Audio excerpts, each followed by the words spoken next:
اچھا حضرت کی بات اچھی ہے. آپ کیا آپ کیا معنی لے رہے ہیں؟ دوست اور محبت کا معنی. دوست اور محبت کا معنی لیتے ہیں. ٹھیک ہے کہ یعنی رسول اللہ نے کہا کہ جس کا میں دوست ہوں اس کے علی دوست ہیں. جس کا میں محبوب ہوں اس کے علی محبوب ہے.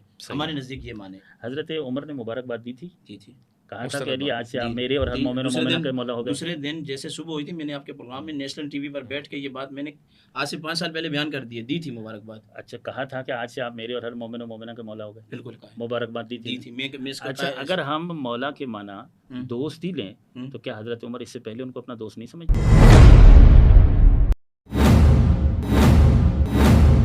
کیا حضور کریم نے حضرت مولا کائنات کا ہاتھ تھاما اور اسے بلند فرمایا، یا انہیں گود میں اٹھایا، یا ہاتھوں سے اٹھایا اور بلند کر دیا؟ صحیح واقعہ کیا ہے؟ دیکھیں صحیح واقعہ تو یہی ہے کہ وہاں اہتمام کے ساتھ جو آپ پر الزام لگے گئے تھے وہ جمع غفیر میں اونچا کر کے ہاتھ اٹھا کے کہ جس کا میں مولا ہوں جس چیز کا میں مولا ہوں اس کے علی مولا ہیں. یعنی ہاں جی بالکل ہے، روایات میں آیا. جو چیز آئے گی اس کا ہم اقرار کریں گے. اور آپ نے ہاتھ بلند کیے اور یہاں بمانا دوست کے ہے اور یہاں بمانا محب کے ہے اہل سنت کے نزدیک. اصل میں دوسری جو بات ہے قرآن کے حوالے سے بات کہے گی کہ قرآن میں یہ کئی دفعہ الفاظ استعمال ہوا ہے. قرآن میں بھی یہ خلافت کے معنی میں استعمال نہیں ہوا، کیونکہ غدیر خم جو ہے یہ منائی ہی خلافت کے حوالے سے جاتی ہے. اور جہاں تک حضرت نے یہ فرمایا کہ اہل سنت میں ایک طبقہ ہے جو مولا کائنات کو خلیفہ مانتا ہے ولایت میں، وہ بہت قلیل ہے. مگر ہے مگر قلیل ہے، کیونکہ ہمارے نزدیک چاہے وہ خلافت ظاہری ہو یا باطنی ہو، دونوں کا ترتیب کا سلسلہ اسی طرح ہے جس طرح چاروں خلفائے خلافت ہمارا عنوان بھی نہیں نا، ہم نہیں ہے. ٹھیک ہے. اب آ جائیں ایک اور طرف. یہ تو میں نے آپ کو بتا دیا مختلف الفاظ ہیں. جو میں نے تواتر کی بات کہی ہے نا، حدیث متواتر. حدیث متواتر وہ ہوتی ہے جس سے آپ عقیدہ قطعی ثابت کرتے ہیں. بالکل ٹھیک ہے. میں اس سے نکلنا چاہوں سوال معذرت کے ساتھ. جو میرا سوال تھا کہ حضور نے ہاتھوں کو بلند فرمایا، آپ نے اس کی تائید فرمائی، کیا اس کے بعد ہمیں اس کے بعد جو لوگ دے رہے ہیں نا وہ 3 سے 4 لوگ دے رہے ہیں. اچھا جی یہ انہوں نے اپنا بیان کیا، ان کا اپنا ہے، وہ ہمیں 3 سے 4 لوگ دے رہے ہیں. امام صاحبی نے بھی نقل کیا، سب نے نقل کیا، اس کو ہم مانتے ہیں. طارق جمیل صاحب نے جو بیان کیا ہم اس کو بھی مانتے ہیں. طاہر القادری صاحب کا جو حوالہ دیا گیا ہم اس کو بھی مانتے ہیں. اور طاہر القادری صاحب کے اس حوالے کے اندر اہتمام اور اختتام یہ ہے کہ یہاں خلافت کی بات نہیں ہے، کیونکہ طاہر القادری صاحب بھی خلافت بلا فاصل سیدنا صدیق اکبر کے قائل ہیں. تو یہ ایک الگ تناظر میں. اب آئیے کہ عید غدیر کی تاریخی حیثیت آپ نے ان سے پوچھی تو انہوں نے آپ کو بتا دی. انہوں نے فرمایا کہ اس دن روزہ رکھنا چاہیے. نبی کریم علیہ السلام نے جس دن اعلان فرمایا خود روزہ نہیں رکھا. اس کے بعد یہ سیدنا علی المرتضیٰ رضی اللہ تعالیٰ عنہ کی زندگی کے کئی سال آئے آپ نے اس دن کو نہ پیش کیا نہ روزہ رکھا. اچھا. کبھی امام حسن نے اس کا ذکر نہیں کیا، کبھی امام حسین نے نہیں کیا. حسن مسنہ کے حوالے سے میں بات کر چکا، نہیں کیا. اب آ جائیے کہ اس کو باقاعدہ عید کا نام کب ملا. جن صحابی کا یہ حوالہ دے رہے تھے ابھی ہمارے محترم، انہوں نے تاریخ اسلام کے اندر، ابن کثیر نے البدایہ والنہایہ کے اندر، امام جلال الدین سیوطی نے تاریخ الخلفاء کے اندر 351 ہجری اس کی تاریخ بتائی ہے. کتنی؟ 351. اور اس کا پس منظر کیا ہے کہ ذرا اس کو سمجھنے کی کوشش کریں. معز الدولہ جو کہ شیعہ اور رافضی خلیفہ تھا، جب اس نے بغداد، یہ عباسی خلیفہ ہے؟ جی عباسی خلیفہ شیعہ اور رافضی. سنیں یہ آپ اس کو پڑھیں ذرا، بڑا دلچسپ ہے. یہ تھوڑا سا مجھے موقع دیں گے، اس میں بڑی دلچسپ باتیں ہیں. 351 کے اندر اس نے بغداد شریف کی تمام مساجد میں حضرات شیخین کریمین پر لعنت کے الفاظ دروازوں پر لکھوا دیے. یہ کتابوں میں موجود ہے. حضرت امیر معاویہ رضی اللہ تعالیٰ عنہ پر لعنت کے الفاظ لکھوائے. باغ فدق مارا گیا، یہ الفاظ لکھوائے. اچھا سنیں، نہیں اس کی تاریخ بتا رہا ہوں. نہیں یہ لکھا ہوا ہے نا، کتاب کی بات ہے، میری کوئی نہیں. سنیں، پھر رات کو ان چیزوں کو مٹایا گیا، پھر اس کو مشورہ دیا گیا آپ ان کو کنایتاً لکھوائیں. پھر اس نے کنایتاً لکھوایا. اور دوسرے دن بغداد شریف کے اندر خواتین کو اس نے بازاروں میں نکال کر خم غدیر کا اجرا فرمایا. 351 کے اندر. خلیفہ کا نام کیا ہے؟ معز الدولہ. جی یہ شیعہ کتابوں کے اندر اس کی بڑی تفصیل ملے گی. اگلی بات سن لیں آپ. 60 اور 50 کی دہائی میں شام میں اس کا مکمل تسلط، بغداد میں، عراق میں اس نے کسی شخص کو حج پہ نہیں جانے دیا. اور آپ کے علم کے لیے عرض ہے کہ جس نے غدیر خم کی جو تاریخی حیثیت میں بتا رہا ہوں جو ہماری کتابوں کے اندر موجود ہے، امام زابی کا جیسے حوالہ دیا گیا، کیونکہ امام زابی میں جانتا ہوں کہ اہل تشیع کے ہاں بڑا ایک مقام رکھتے ہیں، چونکہ وہ ان سے حوالہ دیتے ہیں۔ اس کے اندر ایک بات یہ بھی ہے کہ اسی سال تمام اہل سنت کی مساجد کو تالے لگانے کے بعد اذان کے اندر حی علی خیر العمل کے الفاظ کا بھی اضافہ کیا گیا، اور اسی سال اس نے ماتم کو بھی رواج دیا۔ اور ایک دلچسپ بات میں آپ کو بتاؤں، تھا یہ اہل بیت کا بھی نہیں تھا، دلچسپ بات بتاؤں، کیونکہ جو ظلم خلفائے عباسیہ نے اہل بیت پر کیے نا، شاید اتنے میرے خیال میں بنو امیہ نے بھی نہیں کیے۔ یہ بات تو سب کو ہی پتہ ہے، سب کو پتہ یہ ہے۔ جو پہلے آپ نے بتائی نا، یہ آج پتہ لگی ہے مجھے۔ یہاں ایک اور دلچسپ بات بتاؤں، یہ جو معز الدولہ تھا نا، جس نے عید غدیر خم جو ہماری کتابوں میں موجود ہے باب تفصیل کے ساتھ میں نے آپ کو بتا دیا، اس نے سیدہ فاطمہ الزہرا کی بھی توہین کی تھی معاذ اللہ، اور مولا کائنات کی بھی توہین کی تھی۔ پھر تو یہ کہیں وہ کا بھی کیسی توہین کی تھی میں بتاؤں آپ کو۔ چھوڑے نا توہین۔ نہیں سنیں، وہاں ایک جوان نے اعلان کیا کہ مولا کائنات کی روح نے میرے اندر تناسخ کیا ہے۔ بس چھوڑ دیں، سنیں ٹاپک ہی بیکار ہے۔ سن لیں میری بات، سن کہاں غدیر پہ ہیں اور کہاں سن لیں نا، سن لیں، تاکہ غدیر یہاں سے شروع ہو۔ اس سے پہلے غدیر کا کوئی اتا پتہ نہیں ہے، یہ آپ پڑھ لیں، میں بڑی ذمہ داری سے بات کر رہا ہوں۔ اور ایک خاتون کو کہ اس کے اندر بی بی پاک کی روح کا تناسخ ہوا، ایک چھوٹا سا اس نے ان کو عزت بھی دی اور ان کو رعا بھی کیا، حالانکہ اس وقت کے جتنے مسلمان تھے، چاہے وہ شیعہ تھے یا سنی تھے، انہوں نے کہا تھا کہ تناسخ جو ہے اسلام کے اندر ناجائز ہے اور حرام ہے، یہ کفریہ عقیدہ ہے، آپ ان دونوں کو قتل کر دیں، مگر اس شخص نے ان دونوں کو قتل نہیں کیا تھا۔ ٹھیک ہے، بہتر۔ یہاں سے اس کی ابتدا ہو رہی ہے۔ علامہ صاحب فرما رہے تھے، دیکھیں 351 ہجری کی آپ نے بات کی، 351 یہ بہت دور ہے۔ سیدنا امام جعفر صادق کو تو ہم سب مانتے ہیں، آپ پہ ہمارا سلام ہو۔ انہوں نے غدیر کے حوالے سے اہمیت اجاگر فرمائی ہے، تو یعنی اس سے لیکن کبھی بھی انہوں نے غدیر خم، دیکھیں اس کا جو پس منظر بتایا جا رہا ہے نا کہ یہاں امامت اور خلافت کا اعلان ہوا، ہمارے نزدیک اگر یہ مانے کہ محبت کا اعلان ہوا ہے تو ہم بھی ان کے ساتھ ہیں۔ بس تو محبت میں ساتھ ہیں، محبت میں تو ساتھ ہیں، ہم تو یہی محبت کی عید بنا لیں، نہیں محبت ہم کی یہی بنا کہہ لیں۔ رہے ہیں۔ اور پھر جہاں تک یہ بات ہے کہ عید کے دن روزہ، تو عید کے دن روزہ تو نہیں ہوتا۔ ہاں علامہ صاحب یہ ایک بڑی عید کے دن روزہ، اچھا ایک بات، دوسری بات انہوں نے یہ کہی ہے کہ زوال کے وقت نماز پڑھی، یہ آج شاید میرے مطالعے میں پہلی بات سننے کو آئی ہے۔ کیا اہل تشیع کے یہاں زوال کے وقت نماز پڑھنا جائز ہے؟ زوال جیسے ہی ہو تو اچھا وہ اول ہے۔ مطلب تو پھر یوں بولیں کہ زوال ڈھلنے کے ہاں، بعد، جیسے ہی زوال کا وقت ہوتا ہے، بولیں گے تو پھر ذہن جائے گا۔ جیسے ہی زوال ہوتا ہے وہ اچھا۔ اول وقت ہوتا ہے ظہر کا، اسی کو ظہر شرعی کہتے ہیں۔ 351 ہجری سرکار بہت زیادہ دور ہے، تاریخ میں کتنی سچائی ہے اس کو آپ اچھی طرح جانتے ہیں۔ قلم کب کب بکا، کہاں کہاں بکا، تاریخ کہاں کہاں لکھی گئی، سلاطین، حکام اور بادشاہوں نے مورخین کو کس طرح جکڑ کے رکھا، حقائق بیان کرنے کی کتنی اجازت تھی، آل محمد کی عظمت اور فضیلت کو بیان کرنے کی کتنی اجازت تھی، احادیث کو صحیح طریقے سے بیان کرنے کی کتنی اجازت تھی، اس کو ذرا جا کر اچھے طریقے سے کھنگا لیجئے۔ کتنا عرصہ تک تو تاریخ بیان کرنے پر پابندی رہی ہے، کتنا عرصہ تک روایت بیان کرنے پر پابندی رہی ہے، کتنا عرصہ تک حدیث بیان کرنے پر پابندی رہی ہے۔ میں حوالہ دے رہا ہوں امام جعفر صادق علیہ الصلوۃ والسلام کا، تو امام جعفر صادق علیہ الصلوۃ والسلام جو ہیں ان کی ولادت سن 83 ہجری میں ہے، اور وہ فرزند ہیں امام محمد باقر علیہ السلام کے، جو ہمارے 5ویں امام ہیں، اور وہ بیٹے ہیں ہمارے 4تھے امام امام زین العابدین علیہ السلام کے، اور وہ بیٹے ہیں ہمارے 3رے امام امام حسین علیہ السلام کے، اور وہ بیٹے ہیں ہمارے پہلے امام امام علی علیہ السلام کے۔ تو علی علیہ السلام پیغمبر اکرم کے عصر کے ہیں، حسنین کریمین عصر رسول کے ہیں، تو ہمارا سلسلہ پیغمبر اکرم کے ساتھ جا کر مربوط ہو رہا ہے۔ یہاں تو بیٹا باپ سے لے رہا ہے، باپ اپنے باپ سے لے رہا ہے، اور اس طریقے سے جا کر رسول اللہ، یعنی دہن رسول سے بغیر فاصلے کے، کوئی غیر معصوم بیچ میں نہیں ہے، کوئی باہر کا نہیں ہے، کوئی غیر نہیں ہے۔ تو یہ کہنا کہ 18 ذی الحج کو امیر المومنین حضرت علی علیہ السلام نے اپنی پوری زندگی میں روزہ نہیں رکھا، یہ آپ کہاں سے ثابت کریں گے کہ روزہ نہیں رکھا؟ روزہ عید الفطر، عید الاضحیٰ اور جن دنوں میں روزہ قصر ہوتا ہے، اور جب کوئی مومن بیمار ہوتا ہے، ان ایام کے علاوہ روزہ تو کسی بھی دن رکھا جا سکتا ہے، اور روزہ رکھنا مستحب ہے، اور روزہ رکھنا جو ہے وہ باعث اجر و ثواب ہے، آپ کسی بھی دن روزہ رکھ سکتے ہیں۔ اور حضرت علی علیہ السلام کے حوالے سے تو روایت میں یہ ہے کہ وہ ایک رات میں جا کر 1000 رکعت نماز پڑھتے تھے، اور سوائے ان دنوں میں کہ جن دنوں میں روزہ رکھنا حرام ہے، ان کے علاوہ وہ ہمیشہ روزے سے ہوتے تھے۔ تو یہ کون سی بات ہوئی کہ 18 ذی الحج کو حضرت علی علیہ السلام نے تو روزہ ہی نہیں رکھا، جن کے کثرت کے ساتھ بلکہ بہت زیادہ روزہ رکھنے کی وجہ سے ان کا جو پیٹ ہے وہ شکم کے ساتھ لگا ہوا تھا۔ اور جناب امیر المومنین ہے، وہ کہتے ہیں مومن کی علامت یہ ہے کہ وہ بہت زیادہ روزے رکھتا ہے، اور جس کی وجہ سے اس کا پیٹ کمر کے ساتھ جا کر لگ جاتا ہے۔ تو حضرت علی علیہ السلام، اس کے علاوہ ائمہ اہل بیت تو معصومین ہیں۔ پھر 6 امام کی میں نے بات کی، پھر میں نے 8ویں امام کی بات کی۔ بہرحال یہ بات ہمارے ہاں ہے، یہ عید الفطر اور عید قربان کے لیے روزے کا منع کیا گیا ہے کہ اس دن روزہ رکھنا جو ہے، عید کی وجہ سے روزہ رکھنا حرام نہیں ہے۔ مفتی صاحب خود بھی عید میلاد النبی کا روزہ رکھتے ہیں۔ ہاں، عید کی وجہ سے روزہ حرام نہیں ہوتا ہے۔ عید الفطر کے دن روزہ رکھنا حرام ہے، کیونکہ اس دن افطار کرنا ہے، اور عید قربان کے دن روزہ رکھنا حرام ہے اس لیے کہ اس دن گوشت کھانا بھی اور کھلانا بھی ہے، ورنہ ان عیدوں کا فلسفہ ہی ختم ہو جائے گا۔ ٹھیک ہے نا. یہ جو عید الفطر اور عید قربان ہے، ان دنوں میں اگر آپ کھائیں نہیں اور کھلائیں نہیں تو ان عیدوں کا فلسفہ ختم ہو جاتا ہے. ان دنوں میں روزہ رکھنا حرام ہے. 18 ذی الحج کی جو عید ہے یہ خالصتاً ایک روحانی عید ہے، ایک ایمانی عید ہے.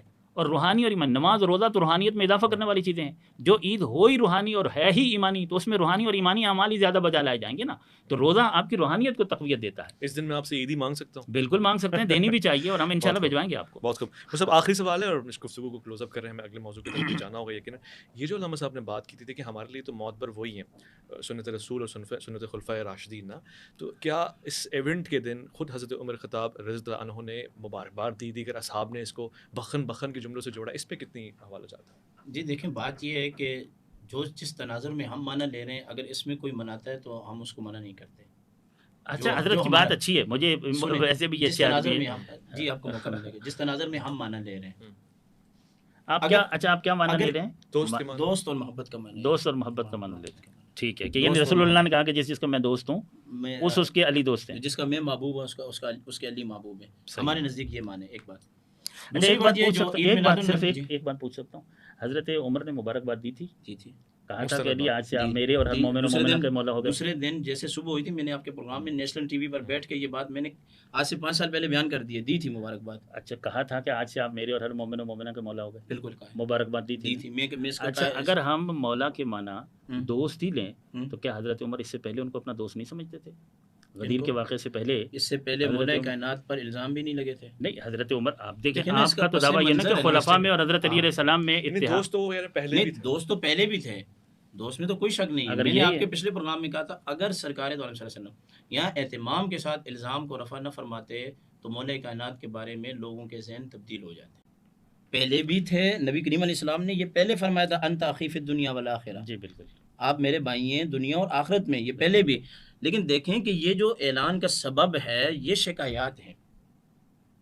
اس کا جواب آپ نے جو عید میلاد النبی کا کہا ہے نا، اچھا وہ جو شکایات ہیں خم غدیر کے پر سرکار دو عالم صلی اللہ علیہ وسلم کا روزہ ہم تک ثابت نہیں ہے. صحیح، ٹھیک ہے. اگر وہ پیر کے دن آ جائے تو رکھ لیں. پیر کے دن نہیں، ہاں پیر کے دن آ جائے تو وہ تو پھر ایک الگ چیز ہے نا. اچھا، عید میلاد النبی کا جو روزہ ہے نا، وہ سرکار کی ذات مبارکہ سے خود جو ہے وہ ثابت ہے، اور ہماری کتابوں کے اندر یہ بات موجود ہے. اور جہاں تک رہی عیدی دینا، تو عیدی تو ویسے بھی دے دیا کریں آپ. سرکار صلی اللہ علیہ وسلم نے فرمایا تحادو تحابو، تحفے اور طائف کا تبادلہ ہونا چاہیے. آج کل تو یہ بات بالکل ہی ختم ہو گئی ہے کہ تحفے اور طائف جو ہیں وہ کیا ہو گئے ہیں، ختم ہو گئے. اچھا، آپ نے جو بات کہی تھی وہ بات کیا تھی؟ ذہن سے نکل گیا میرے سوال. وہ آپ نے عیدی کی بات کر دی تو میں نے سوچا عیدی منگوا لوں. ذہن منتشر ہو گیا. میں نے کہا حضرت عمر کی مبارکباد دینا. یہ ہماری کتابوں میں ہے، بڑی بات ہے. نہیں دیکھیں، اچھا دیکھیں جی، میں یہاں بھی یہ کہوں گا، کئی پروگراموں میں قبلہ نے بڑی اچھی باتیں کی ہیں، ابھی تک میں آپ کے ساتھ ہوں. جو بات جس طریقے سے ہوگی اس کو یہی آپ کا خاصہ ہے ماشاءاللہ. نہیں، یہ ماشاءاللہ سے انہوں نے بڑی اچھی بات کی. لیکن جو پس منظر ہے نا خم غدیر کا، یہ بالکل ایسا نہیں ہے جو شیعہ حضرات کے یہاں. میں نتیجہ دے دوں، ان کو ان کی عوام سن رہی ہے، مجھے میری عوام سن رہی ہے. عید میلاد النبی کا میں قائل ہوں. پاکستان میں کئی ایسے لوگ ہیں جو مجھے اس بات پر بھی بدعتی کہیں گے، میرے اپنے لوگ، یعنی کہ دیوبندی اور وہابی وغیرہ.